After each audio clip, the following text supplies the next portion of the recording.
Altrimagni, and this is the pilot episode. Now, Altrimagni is my own sci-fi show.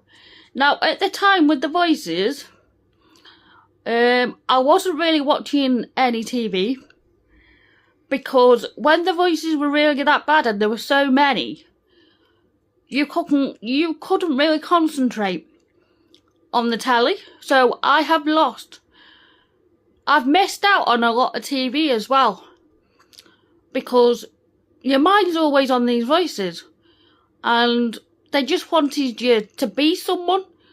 They wanted you to, like, feel important, and that you are important. So I started writing a script. So I'll go through it. I'll go through with you.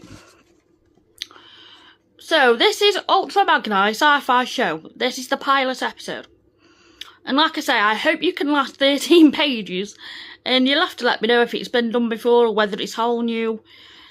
Because I don't really know, to be honest. You'll have to let me know, like.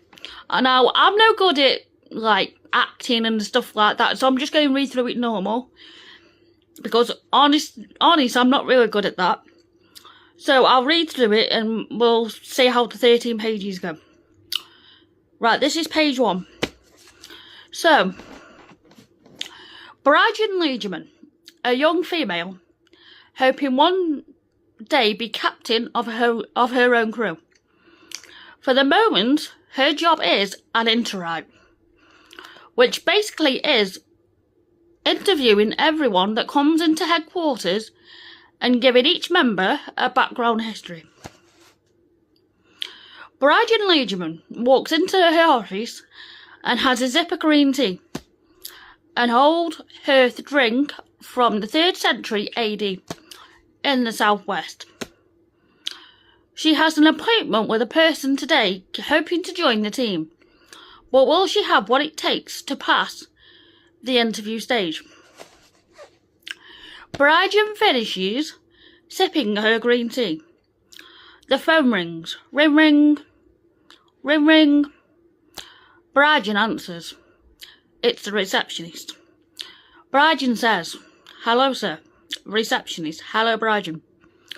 Just to confirm, your appointment with Lecture Sowerhun is still on." Brian says, "Yes, of course. The time for the appointment is 4. Receptionist reply, 3 p.m. this afternoon." Brian replies, "Thank you very much, sir. Send them to my office when the time is right." Receptionist, "Yes, sir, right. Oh, yes, sir, right away. Thank you." Brian says, "Is that all?" Receptionist, "Yes, sir, it is." Brian, "Okay then, speak soon." Brian sits in a chair and opens the laptop and searches the background history on a young lady she is going to interview. It says that Lecture is 5'2", brown, medium hair with blue eyes, and works at a shop in the city. She is looking into starting a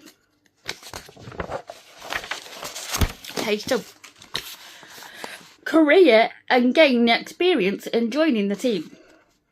And she too hopes to join the crew, which the main headquarters are deciding at present moment, but haven't got no one experienced enough as of yet. Brian Liegeman is an interviewer, which is interviewing people, looking into their backgrounds and employing the right people for the job. Brian is 5'4", long black hair with a fringe. She has brown eyes and wears a grey and white suit with black shoes. Her office is a medium-sized room with a desk and a laptop on the desk. On the desk with her cup of green tea next to the computer. She has 3 windows, rectangle shaped in a length position, with blinds being up, and the colour is grey and purple. The view is of the city with a skyscraper, shops and company buildings also within the city. Brian, Then gets another telephone call. Ring, ring, ring, ring. Headquarters boss answers. Hello, Brian. Boss. Hello, madam. Is everything all right and everything settled down? Brian. Yes, miss, everything is fine. I've got an interview with Lightyear this afternoon, hoping to join the team.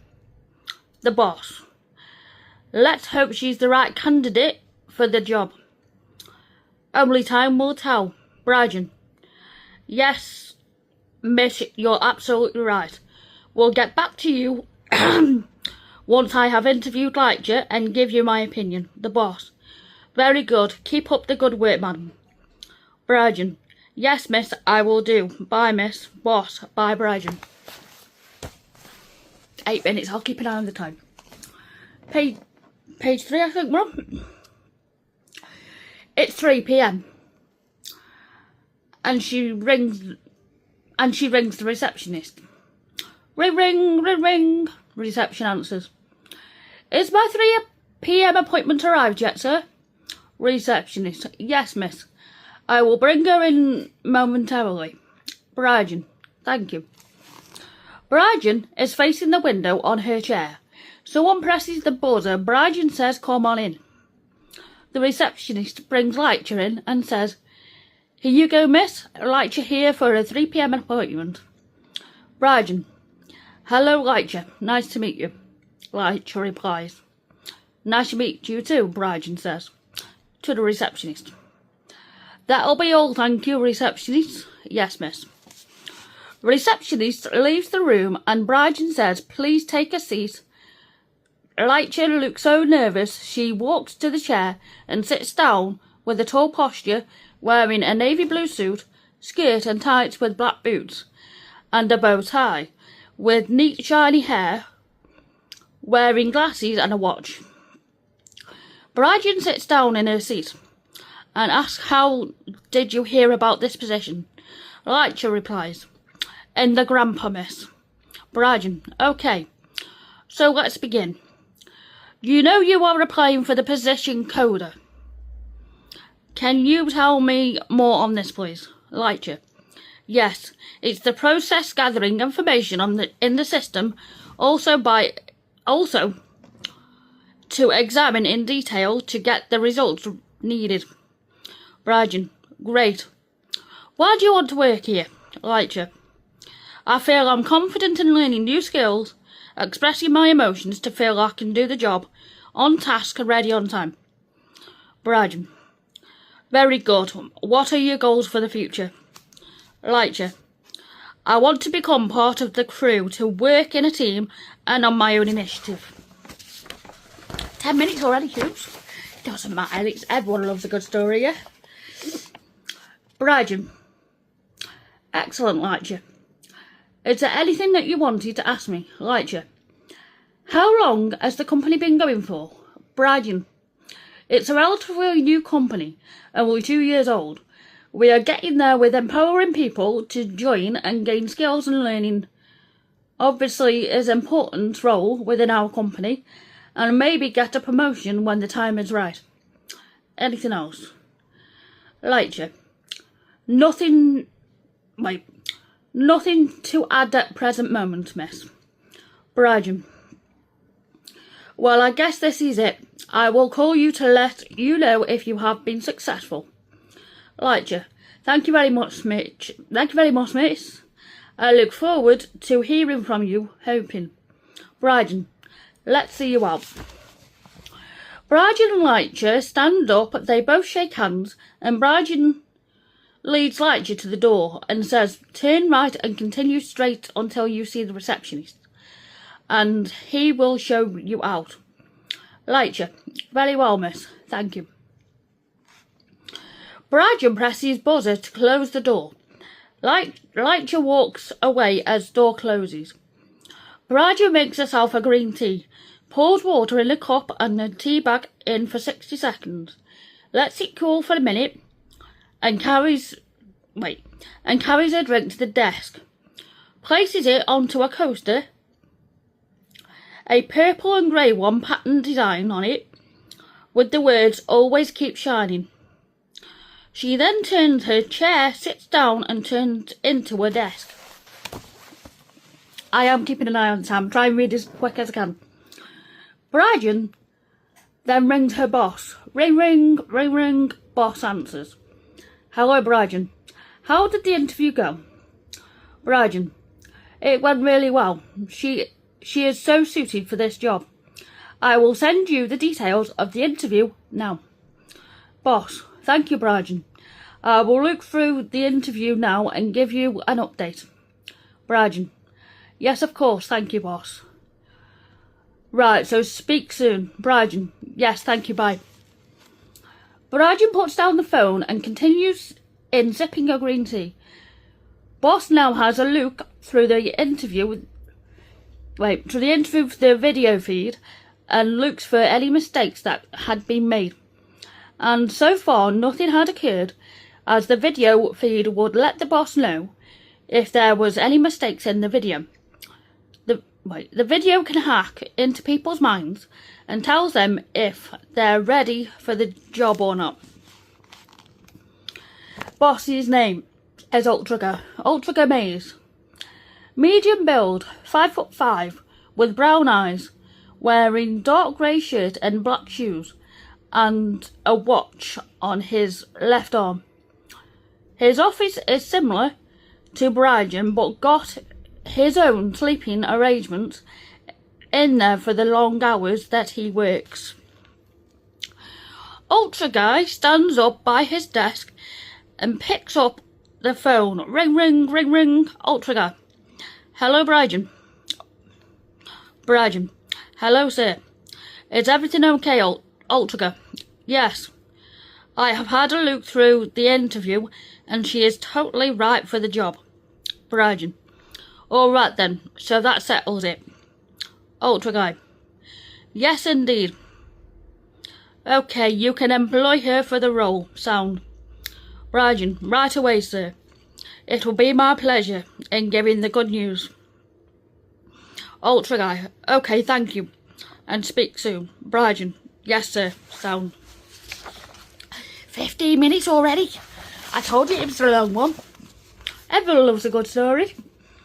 Ultriga put the phone down and heads to her sleeping arrangements. Has a bit of a wash down before changing in a nightgown by pressing a button on her suit, which then changes into a nightgown. He then jumps into bed and has a good long rest. On the other hand, Brian picks up the phone and speaks to the intercom and asks to ring Lightyear. Ring, ring, ring, ring. Lightyear. Hello. May I ask who's speaking, please? Brian. Yes, you can come to an interview. You can come to an interview to be part of an Interact team. To be part of an Interact team, sorry. Lightyear. Hello, Brian. Yes, I can recall. Brian. Well, I'd like to offer you a position here at our headquarters. When can you start work? Lightyear. I can start tomorrow morning, miss. Brian. Well, that will be great. See you tomorrow then, Lightyear. Lightyear. Yes, you will. 9 a.m. Thank you. Thank you so much. Brian. You're welcome and see you tomorrow. Bye, Lightyear. Bye, miss. The next day at Brian's office, there's an incident taking place, but nobody knows the details as of yet. Brian changes into the uniform which she wears to protect her boss. It's a purple and grey protective gear. She has a weapon called Roscoe, which she keeps by her side at all times, in case of an emergency, like this. Phone. Ring, ring, ring, ring. Brian answers, all scared and panicky. Brian. What's going on, sir? Why everyone is so frantic? Ultra Guy. Oh my god, I don't know the details, but protect me at all costs. Brian. I will come to your office right away. Ultra Guy. Yes, be quick. I don't know how long this will keep happening for? Brian, on my way now, sir. Sorry if it's long, but I hope you're enjoying the story. Brian gets her Roscoe and heads towards a lift. Goes inside the lift and goes to the middle floor. You can hear screams and Roscoe's going off. Something sinister is going down. Brian runs out of the lift, heads towards Altrimagni, being scared but trying to be brave at the same time. Brian comes on shooting the enemy, presses the buzzer on Altrimagni's office. Altrimagni in a panic state. Oh my God, thank goodness you're here. Brian, I have light you in the office. Do you know who and what caused this? Altrimagni, I will investigate in a moment. Please do come in quick. Brian goes in Altrimagni's office and they both are scared as there are Roscoe's going off. Outside, Altrimagni presses the alarm. The alarm goes off. Brian presses the button to open the door. She heads towards the door and takes a lock out.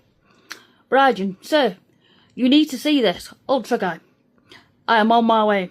Altrimagni says to Brian, the alarm is working, but where are the security and officers?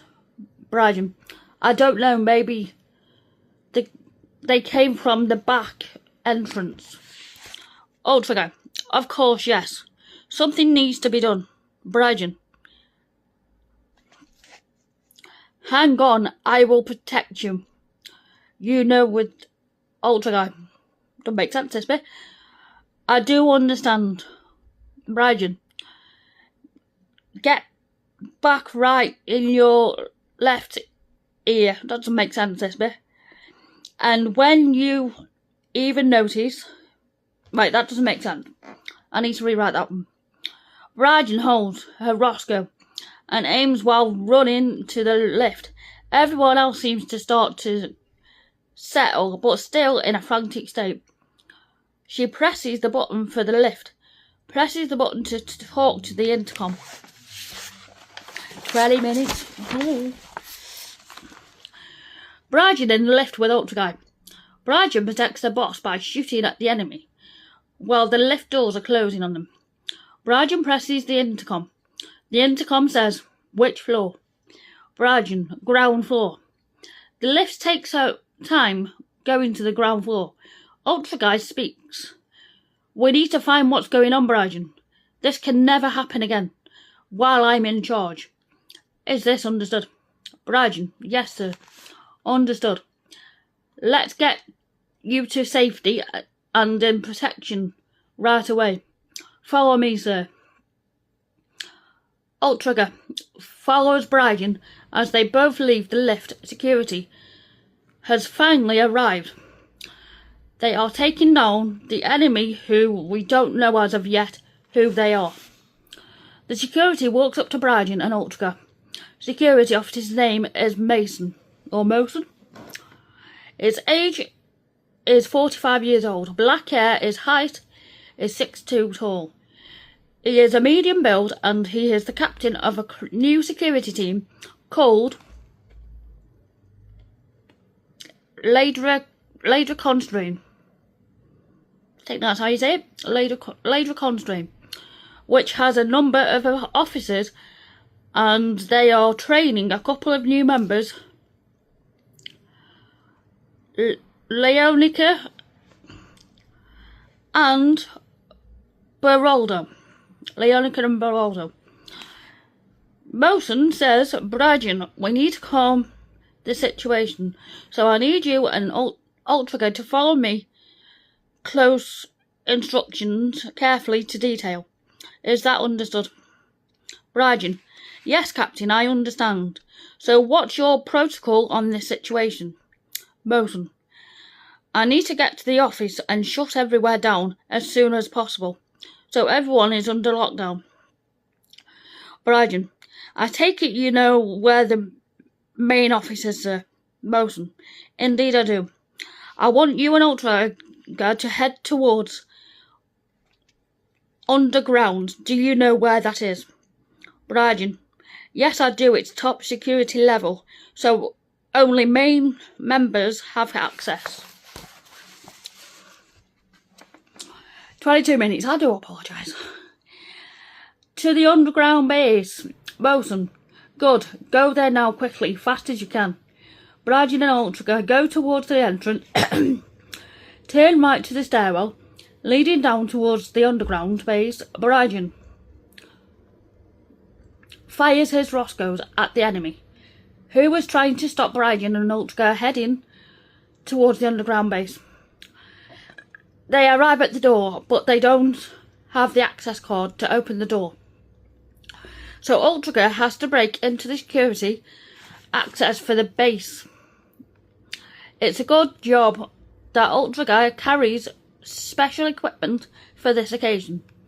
She takes out her hex and starts to put it in the slot, and she turns it towards her right slowly as possible to not allow the gauge to set off. As the hex turns, it gets stuck towards the end and it gets jammed in the slot. Ultriger tries several times to remove the hex from the slot, so Ultriger takes out the clavier next. She attaches the device to the door, which is held with a long wire to the clavier. She types in the passcode. The passcode is spelt 95008921.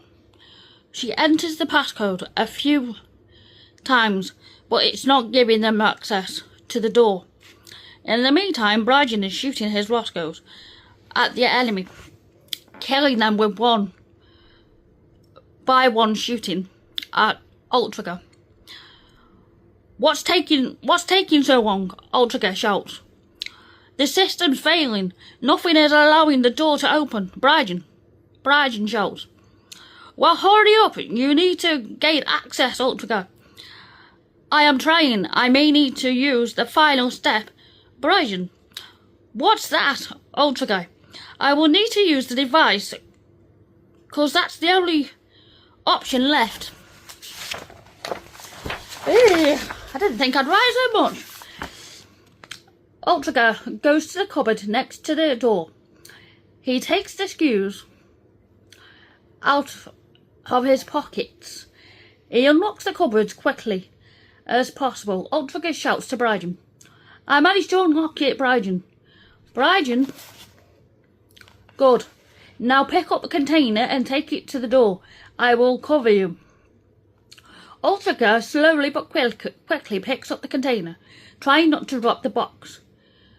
He heads towards the door. He opens the container lid, but there is a passcode to open and gain access to whatever is inside it. Ultriger takes out a booklet with codes in the book, allowing her to open the container correctly.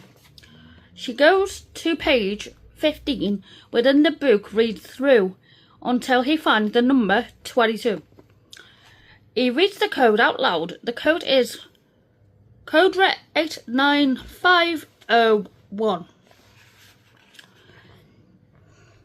The container opens on first go.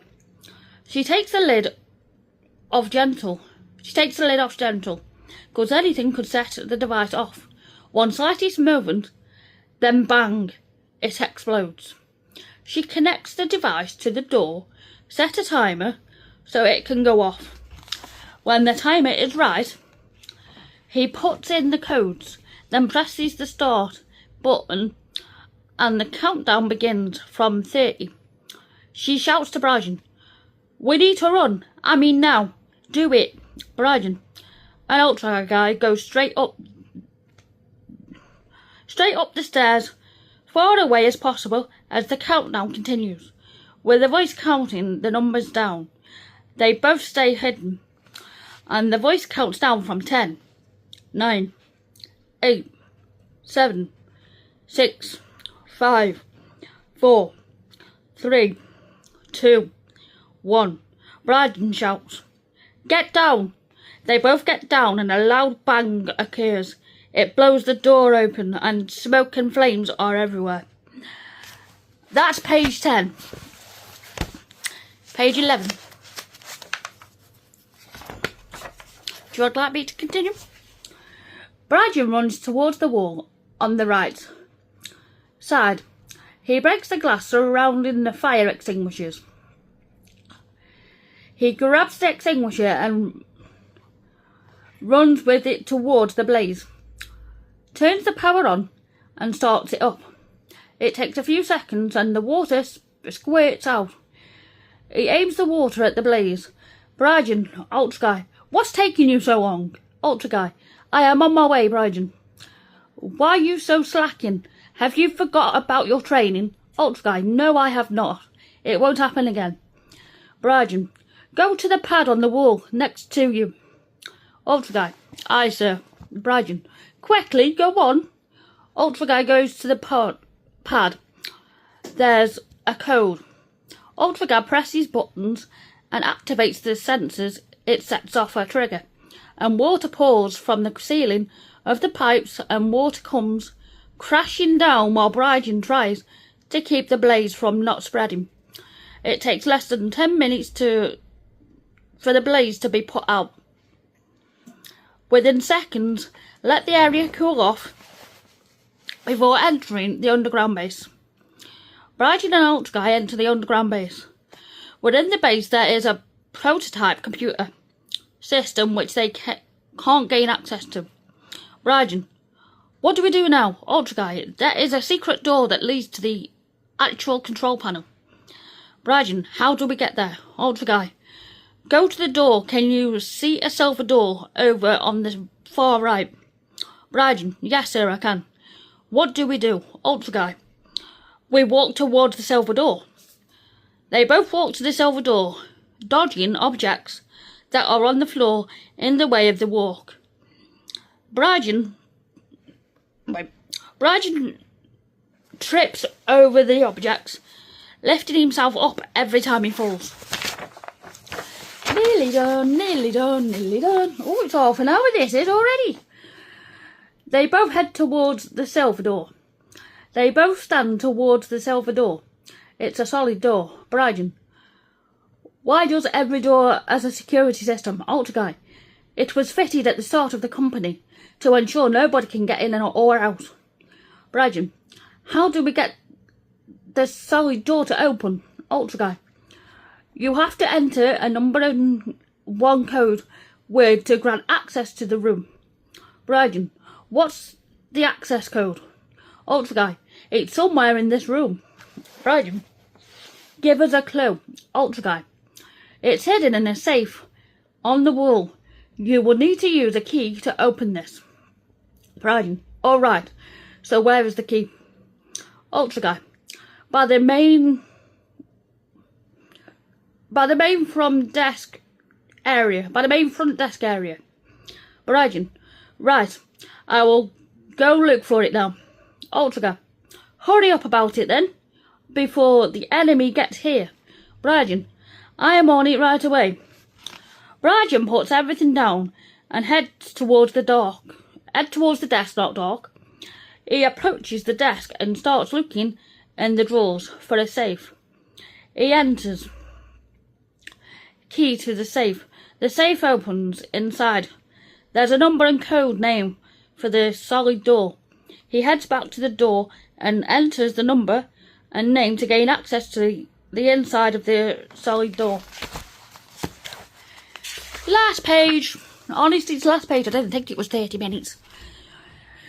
He gains access to the solid door and the door opens, but what's inside behind the door, which awaits there? A rival. So Altrimagni says, what's the problem? Why so slow? Brian, I don't know how to explain it. There's no light in the room. Altrimagni, well, the light should automatically come on. Investigate this right away. Brian, yes sir, I'm heading inside now. Brian, all scared and panicked, sweating like mad. He slowly heads inside, following him with Altrimagni. They walk 10 meters in and now holding their torches for use as their light sources. They stopped. Something was. Wait, what? There's something. Something was moving inside. They could hear a tank of some sort making a loud noise. Altrimagni, Brian, what's that noise and smell? It's a horrid smell as if something or someone has been sick. It also smells of piss too. Can you analyse what this is? Brian, how can I investigate the smell? It's really bad. Where are the masks that we use? Altrimagni, they should be some on you at all times. So why have you not got one? Brian, oh right, yes sir. It's in my backpack. I am getting it out now. Brian goes in his backpack, empties it and finds a mask. He puts on the mask and so does Altrimagni. Altrimagni, that's a bit better. At least we can breathe better. Brian, yes sir, we can sir.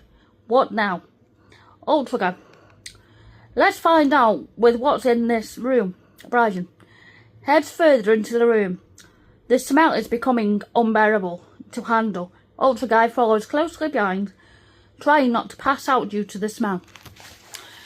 And I haven't finished it off yet. So, I said it was a very long video, but I hope you lasted till the end of page 13. Now, that's my script, Altrimagni.